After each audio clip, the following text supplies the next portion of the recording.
KPU, Majelis Permusyawaratan Rakyat atau MPR, serta Kementerian Pendidikan, Kebudayaan, Riset, dan Teknologi. Lantaran dalam sidang perdana itu Jokowi tak hadir, Egy lantas mendesak agar yang bersangkutan dihadirkan dalam sidang selanjutnya. Assalamualaikum warahmatullahi wabarakatuh. Waalaikumsalam warahmatullahi wabarakatuh. Alhamdulillah wa syukurillah wa nikmatillah la haula wa la quwata illa billah.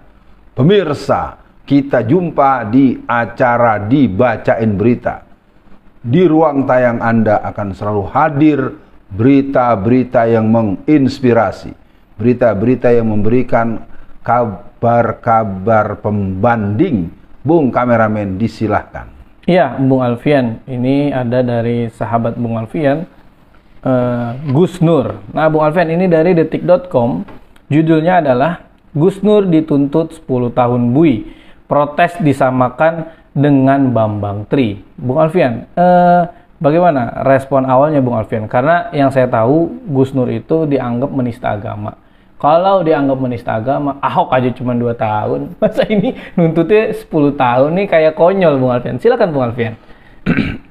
Bismillahirrahmanirrahim. Pertama, bagaimanapun kita tetap juga memberikan pembelaan kepada Bambang Tri. Iya. Karena Bambang Tri juga bagian daripada orang yang mempunyai andil besar untuk memberikan pengetahuan yang benar adalah benar, yang salah adalah salah. Yang jelas untuk jaksa, saya hanya ingin mengatakan bahwa Anda tetap harus ingat pertanggungjawaban Anda di akhirat nanti. Iya. Satu. Yang kedua, buat Gus Nur, saya tidak sanggup merestimasi.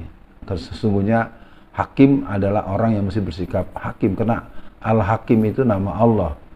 Bagaimana kalau orang itu mengambil nama Allah tapi tidak mengambil peran-peran sebagaimana Allah yang maha adil dan maha memberikan pemihakan pada yang benar.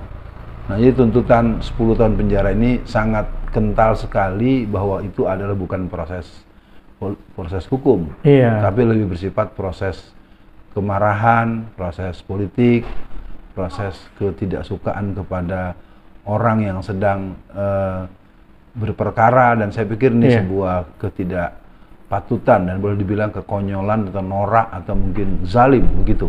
Iya, Bung Alfian, tapi yang saya khawatirkan begini Bung Alfian, nanti bisa jadi dong kalau ada orang yang ingin bermubahalah, karena orang yang dituju atau orang yang dimaksud untuk bermubahalahnya tidak suka, berarti orang yang melakukan mubahalah bisa dihukum lagi dong Bung Alfian ke depannya. Ini kan jadi berbahaya Bung Alfian, karena dianggap mubahalah itu menistakan agama Bung Alfian.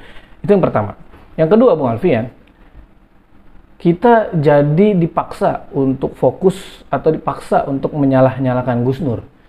Kita jadi tidak mengurus atau tidak mengusut orang yang memiliki ijazah palsu. Ini gimana Bung Alfian? Yeah. Pertama, buat sumpah itu kan sudah dipakai selama ini dalam setiap event pelantikan. Iya. Pelantikan ketua kelurahan, pelantikan wali kota, pelantikan bupati, acara-acara resmi ke negara-negara kita yang berketuhanan yang Maha Esa, menggunakan Al-Quran, mengikrarkan diri dalam untuk komitmen pada kejujuran, kebenaran, keadilan, itu sudah menjadi hal yang lazim. Iya. Nah, kalau mubahalah boleh dibilang itu sebagai bentuk penegasan. Siapa yang coba main-main dengan kebenaran dan kezaliman ditantang itu. Jadi kalau sampai hal-hal yang ada dalam ketentuan agama Islam, hal-hal yang biasa dipakai oleh kita sendiri dengan formula sumpah dan seterusnya, ini menjadi hal yang bisa jadi presiden buruk. Nah, yang kemudian kesan bahwa ini adalah tersalahkan kepada seorang yang bernama Gus Nur, N-U-R ya, Gus Nur. Ya, karena kalau udah Gus kesana itu suka ada nama-nama lain yang sering disebut. Dia adalah orang yang sebetulnya lebih bersifat sebagai jurnalis. Dia mencoba mengkonfirmasi atas adanya berita, atas adanya buku, dan sebenarnya menarik sekali bukunya Bambang Tri itu, Laki-laki Berijazah Palsu. Itu kan sebetulnya sebuah judul buku yang harus dikaji secara akademis. Betul. Ya.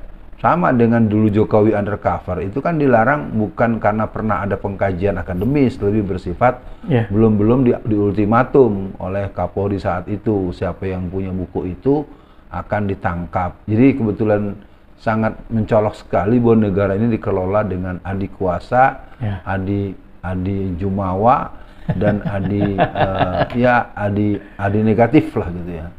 Nah, jadi kembali mungkin masalah yang berhubungan dengan mubahalah atau sumpah itu ya mengalami desakralisasi, dan juga untuk Gus Nur rasanya tetap sabar. Betul. Dan Anda adalah seorang pejuang. Iya, Bung Alfian. Sebelum masuk ke sesi akhir, Bung Alfian, kan kita juga dapat kabar bahwa Donald Trump, dia didakwa 36 dakwaan dengan berbagai macam kesalahannya. Dan itu salah satu hal yang unik, karena mantan presiden bisa diperkarakan dan ada kemungkinan Donald Trump dipenjara, Bung Alfian.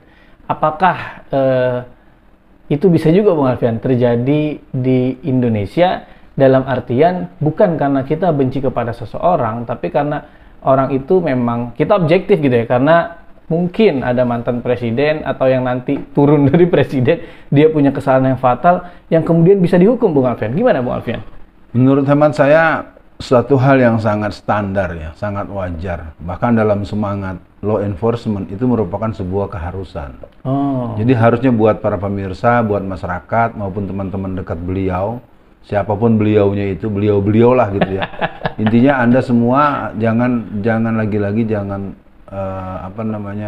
pang akang nak, pang jawara nak, pang hebat nak kalau bahasa Sundanya. Yang jelas hukuman untuk orang yang berbuat salah sudah ada ketentuannya menurut yang telah dibuat sendiri oleh para penguasa. Maka kalau itu terkena kepada yang berbuat kesalahan, itu adalah hal yang wajar saja. Iya. Jadi intinya kalau nanti setelah periode ini ada orang yang pernah jadi pejabat anu ya, ditangkap, atau mungkin nanti mantan presiden ditangkap. Dulu kan juga orang-orang berteriak-teriak kok agar Pak Harto juga ditangkap. Oh, iya. Kenapa sekarang nggak ada yang berteriak-teriak? Teriak lagi dong, Mas. Ya, ya itu kan bisa. Model-model beberapa orang yang sekarang jadi pejabat itu kan dulu waktu dia zaman aktivis 98 juga teriak-teriak tangkap Soeharto. Ya tinggal dibuat translasi dan substitusi nama saja, tangkap si fulan gitu kan. Itu nanti ada menjadi satu bentuk catatan sejarah, dan buat mahasiswa yang sudah mulai beraksi cukup masif, ayo mulai kumandangkan, tangkap si fulan gitu. Iya, Bung Alfian, memang menarik karena ya belum ada sejarahnya mungkin di Indonesia, Bung Alfian, orang yang pernah punya jabatan tinggi di negeri ini diperkarakan karena kesalahannya gitu, Bung Alfian. Lebih sering dilindungi oleh presiden yang selanjutnya. Nah, Bung Alfian, untuk akhir sesi kali ini, Bung Alfian, apa nih pesan Bung Alfian untuk hakim? Karena ketidakwajaran tuntutan dari jaksa ini hanya bisa dipatahkan oleh hakim di persidangan, Bung Alfian. Itu yang pertama. Kemudian apa nih semangat Bung Alfian untuk Gus Nur dan Bambang Tri agar mereka atau beliau-beliau tetap sabar menghadapi ini, karena bagaimanapun Bung Alfian, menurut saya waktu yang akan menjawab, Bung Alfian. Oh bener nih ijazahnya palsu. Oh bener nih ternyata Gus Nur tidak menistakan agama. Dan yang terakhir, Bung Alfian, apa pesan Bung Alfian untuk umat Islam yang ada di sekitar tempat persidangan atau orang yang membersamai Gus Nur dan Bambang Tri agar tetap mengawal persidangan ini, Bung Alfian? Karena bagaimanapun kehadiran umat, kehadiran orang yang aksi itu membuat tawaran-tawaran gitu, Bung Alfian. Silakan, Bung Alfian. Yang pertama saya berikan pernyataan, sejarah ditulis oleh penguasa, tetapi sejarah dibuat oleh para pejuang. Artinya kalau tadi disebut tidak pernah ada, ya sekarang karena juga tingkat kerusakan lebih rusak dari Orde Baru, ya jadi pasti bisa ada. Amin. Bisa pasti ada, itu Amin. yang pertama. Yang kedua, buat para hakim sebaiknya Anda kan sudah pegang dan sudah dengar semua penjelasan baik dari yang bersangkutan maupun dari saksi dari kedua belah pihak, saksi ahli dari kedua belah pihak, saksi fakta kedua belah pihak. Jadi sebenarnya hakim sudah bisa secara logis, kalau saya mengatakan hakim itu harus membebaskan Gus Nur dan juga Bambang Tri secara proses hukum. Ini kan sebenarnya kan kasus perdata yang dipidanakan. Harusnya yang paling bersikukuh menunjukkan bukti itu adalah pihak kejaksaan. Kalau sekarang udah begini, Anda yang memperkarakan, Anda yang lalu menyalahkan orang lain, gimana? Anda yang mempersalahkan orang, kok Anda tidak menunjukkan kebenaran apa yang Anda maksud? Betul sekali. Yang terakhir adalah pesan untuk kaum muslimin yang ada di sekitar lingkar Solo dan sekitarnya. Pengadilan negeri itu ada di pusat kota Solo. Yang ada kesempatan waktu bisa melakukan tengok nanti vonis itu dalam hitungan waktu yang tidak lama setelah penayangan dibacain berita ini. Insya Allah kita bisa lihat, kita bisa hadir. Yang jelas kehadiran dalam jumlah yang cukup signifikan, kehadiran dengan semangat-semangat dan doa-doa yang penuh dengan kebersamaan dan pembelaan terhadap kebenaran, maka ini akan memberikan satu tanda bahwa ada partisipasi politik dan partisipasi kebersamaan di antara kaum muslimin dan masyarakat Solo yang beragama Islam terutama, dan juga masyarakat Solo yang cinta keadilan. Assalamualaikum warahmatullahi wabarakatuh. Waalaikumsalam warahmatullahi wabarakatuh.